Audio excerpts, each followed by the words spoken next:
మన ఆడపిల్లల కోసం, మన కోసం, మన భావితరాల పిల్లల కోసం ఇకనైనా హిందువులం ఏకమై ఉందాం.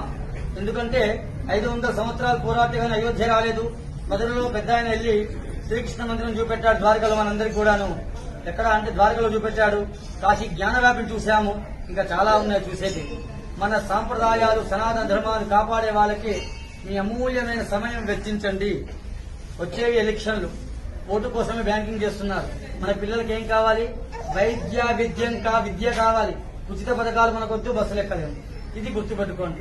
ఏది ఉచితం ఇస్తుందో వెంకట మనకి ఇంకోటి వస్తుంది. మన ధర్మం కాపాడే వాళ్ళకే మనం అండగా నిలబడదాం. సనాతన ధర్మాన్ని ఎవరు కాపాడితే వారికే అండగా ఉందా. గత 14 ఏళ్ల క్రితం చూడండి భారతదేశం, ఇప్పుడు చూడండి. సత్యం మాట్లాడుతున్నా. ఒకప్పుడు భారతదేశం చూస్తే, శ్రీలంకను చూస్తే కానీ మనం కులాల్లో విడిపోయాం. ఇక్కడికి ఇంతమంది వచ్చారు, అభిషేకం చేశాను. ఎవరిని కులం అడిగానా? నేను గోత్రం మాత్రమే అడిగాను. కులం ఎక్కడ పుట్టిందో మీరే చూసుకోండి. మనకు కావాల్సిన రిజర్వేషన్ లేని చదువు కావాలి. మనం అఖండ భారతం నిర్మించుకుందాం. ప్రపంచ స్థాయిలోనే భారతదేశానికి కర్మభూమిగా, వేద భూమిగా గుర్తింపు ఉన్నది. దీన్ని మనందరం కాపాడుకుందాం. పాశ్చాత్యక పోయి ఉన్న సంస్కృతిని ఎవరు నాశనం చేయకండి. మన సాంప్రదాయం చాలా గొప్పది, తెలుసుకోండి. మన పిల్లలకు తెలపండి.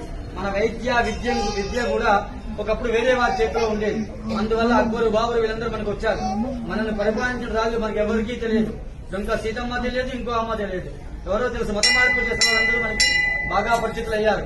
కానీ ధర్మాన్ని కాపాడే వాళ్ళకి మాత్రమే మీరు అండగా ఉండవలసిందిగా ప్రార్థన, రిక్వెస్ట్, నమస్కారం కూడా చేస్తారు. ఎటువంటి ఇబ్బంది లేదు. వేద పాఠశాలను రక్షించండి, వేదాన్ని రక్షించండి. గోమాత సనాతన ధర్మానికి వేసి ధర్మాన్ని గెలిపించండి. ధర్మ మార్గంలో ఉండండి. ఆ భగవంతుని యొక్క అనుగ్రహాన్ని పొందండి. దేవుళ్ళు లేదనుకున్నాం. అమెరికాలో ఎవరో ఉన్నారు. అక్కడి నుంచి ఫోన్ చేస్తే ఎలా వస్తుంది అంతరంగాల్లో? చెప్పండి. అక్కడ మాట్లాడుతున్నామా లేదా? మనిషిని మనం చూడట్లేదు కదా, ఫోన్లోనే మాట్లాడుతున్నాం. అవునా కాదా?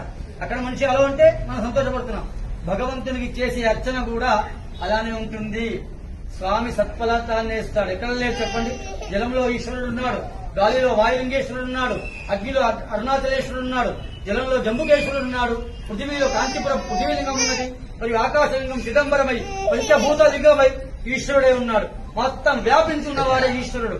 అతన్ని సనాతన ధర్మాన్ని మనం కాపాడాలి. మనకు శక్తి ఇచ్చినాడు. కావున అందరం ఏకమై ఉందాం. గుడికి వచ్చేటప్పుడు సాంప్రదాయ దుస్తుల్లో వద్దాం. ధర్మాన్ని కాపాడదాం. మన